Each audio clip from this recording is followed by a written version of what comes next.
از قدیم به زن میگفتن ضعیفه، اما زنها قدرتمندترین هستن اگه خودشونو باور داشته باشن. توی این ویدیو 10 زن ایرانی برجسته و ثروتمند رو بهت معرفی کردم و از ثروتشون برات گفتم که آخریش یه فضانورده. پس تا انتهای ویدیو همراه هم باش. نازنین بنیادی متولد سال 1359 از بازیگران ایرانی دورگه و فعال حقوق بشر ایرانی بریتانیایی.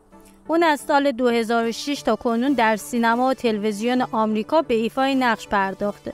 خانواده اون در 20مین روز بعد از تولدش به لندن کوچ میکنن و تا سن 19 سالگی تو لندن زندگی میکرده و بعدش به لس آنجلس و ایالات متحده آمریکا کوچ میکنه. اون تو سال 2006 روند کاریش رو از زیست‌شناسی به بازیگری تغییر میده. نخستین نقش اون به عنوان لیلا میر در سریال بیمارستان عمومی بود. لیلی قالیچی تو سال 1983 در شهر هیوستون تگزاس آمریکا متولد شد. لیلی قالیچی در حرفه طراحی مد فعالیت میکنه و به خیلی از سلبریتی‌ها در این زمینه مشاوره میده. اون تو سال 2013 با همکاری شرکت بلامی هیر لاین جدید خودش رو پایه‌گذاری کرد. این لاین شامل موهای طبیعی برای اکستنشن و محصولات مراقبت از موه. میزان سرمایه قالیچی 2.5 میلیون دلاره. گلشیفته فراهانی بازیگر خوب کشورمون، متولد 1362 در تهران، بازیگر سینماست. فارغ التحصیل فوق دیپلم رشته موسیقی از دانشگاه جامعه علمی کاربردی که دیپلم گرافیک رو از هنرستان تجسمی داره و به جز بازیگری تجربه خوانندگی و نوازنده پیانو هم هست و عضو آکادمی اسکار هم شده. در حال حاضر گلشیفته ساکن فرانسه است. اون همکنون ملیت ایرانی فرانسوی داره. قبل از فیلم درباره الی، گلشیفته به صورت پنهانی توی یک فیلم هالیوودی به اسم یک مشت دروغ تو سال 87 بازی کرد. انتشار عکسای این فیلم موجب بازداشت و دادگاهی شدنش شد. اون تاکنون با هنرمندا و بازیگرا و کارگردانای به نام سینمای هالیوود کار و ایفای نقش کرده و شاید یکی از پر افتخارترین بازیگرای سینمای ایران باشه. میزان سرمایه‌اش هم حدود 7 میلیون دلار عنوان شده. ثریا دارابی در شهریور 1362 در تهران به دنیا اومد و اکنون یکی از موفق‌ترین ایرانی تبارهای ساکن آمریکاست. اون تو رشته تاریخ هنر از دانشگاه جورجتاون فارغ التحصیل شد. دارابی یکی از 3 مؤسس وبسایت موفق فود اسکوتینگ و بنیانگذار مؤسسه زادی در صنعت مد و پوشاکه. نشریه فست کمپانی در سال 2010 این زن موفق ایرانی رو یکی از افراد خلاق برتر در جهان معرفی کرد. اون با به دست آوردن سرمایه‌ای بالغ بر 30 میلیون دلار یکی از 10 زن ثروتمند ایران محسوب میشه. سیما زرقامی مدیر ایرانی آمریکایی شبکه‌های تلویزیونی و رئیس شرکت تلویزیون‌های کابلی نیکلودینه. وی از پدری ایرانی و مادری اسکاتلندی در استان خوزستان متولد شد و بعدها خانواده‌اش اول به کانادا و سپس به نیوجرسی آمریکا مهاجرت کردند.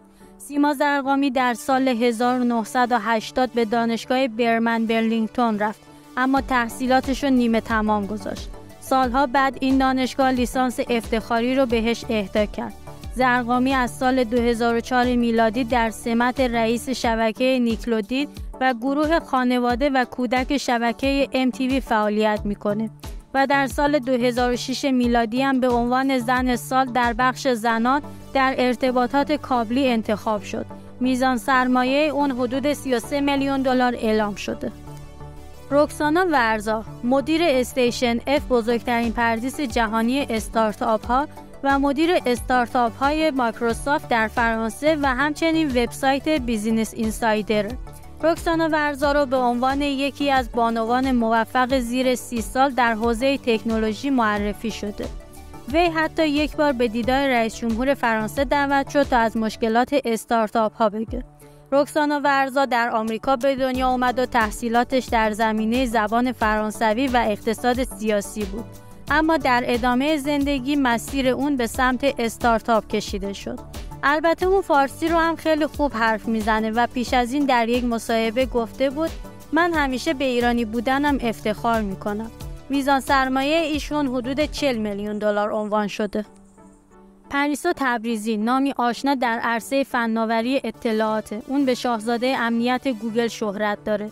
پریسا در سال 1983 متولد شد. فوربس نام اونو در لیست 30 شخصیت تاثیرگذار زیر 30 سال دنیا تو سال 2012 آورده بود و اونو میشه یکی از مشهورترین و پولدارترین دختران زیر 30 سال ایرانی نامید که در اوج جوانی به شهرت زیادی هم دست پیدا کرده.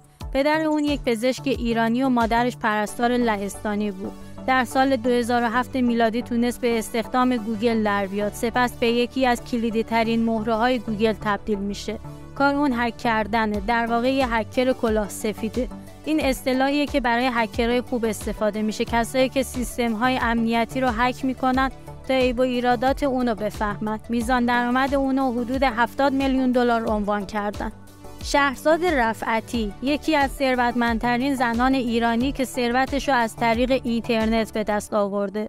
اون دانش آموخته دانشگاه بریتیش کلمبیا در کاناداست و تونسته ثروت خودش رو از طریق تأسیس شرکت برودبند تیوی به دست بیاره. این شرکت که مربوط به حوزه فناوری و سرگرمیه در سال 2005 تأسیس شده و اکنون بیش از 320 میلیون کاربر فعال داره. شهرزاد رفعتی متولد 1359 در ایران و از سال 2000 از ایران به کانادا مهاجرت میکنه. اون تونسته چندین جایزه معتبر تو زمینه کارآفرینی از کشور کانادا رو دریافت کنه. درآمد اونو حدود 100 میلیون دلار تخمین زدن. سحر هاشمی یکی دیگه از ایرانیانیه که تونسته در فهرست ثروتمندترین زنان ایرانی قرار بگیره که در ایران زندگی نمیکنه. اون با ایجاد کافی شاپ های زنجیره‌ای به نام ریپابلیک در انگلستان معروف شد. این کافی شاپ ها در سراسر انگلستان پراکنده شدن و حدود 110 شعبه دارن. اون حتی تونسته یک برند شیرینی بدون قند ایجاد کنه و اونو به شیرینی فروشی معروف گلیستون بفروشه. سحر هاشمی به عنوان کارآفرین برتر بریتانیا هم شناخته شده بود و تاکنون با دولت بریتانیا در خصوص رشد و توسعه کارآفرینی در کشور همکاری میکنه. کتاب‌های متفاوتی هم از ایشون به چاپ رسیده که اغلب مورد استقبال عموم هم قرار گرفتن. برخی ثروت اون رو 135 میلیون دلار تخمین زدن. انوشه انصاری یکی از موفق‌ترین و البته ثروتمندترین زنان ایرانی آمریکاییه که در 18 سالگی به آمریکا مهاجرت کرده. اون متولد سال 1345 در مشهده که تونسته رکوردهای شگفت‌انگیزی در زمینه هوا و فضا به جا بذاره. انوشه انصاری اولین زن گردشگر فضایی و البته یکی از کارآفرینانه. اون در سال 2006 به همراه همسرش و برادر شوهرش شرکتی به نام پرودیا سیستمز رو راه اندازی کرده که همکنون هم فعاله. بر طبق مجله فوربس ثروت خالص انوشه انصاری در 46 سالگی 750 میلیون دلار ارزیابی شده. اینم از ثروتمندترین زنای ایرانی. اگه میخوای با ثروتمندترین مردای ایرانی هم آشنا بشی این ویدیو رو ببین.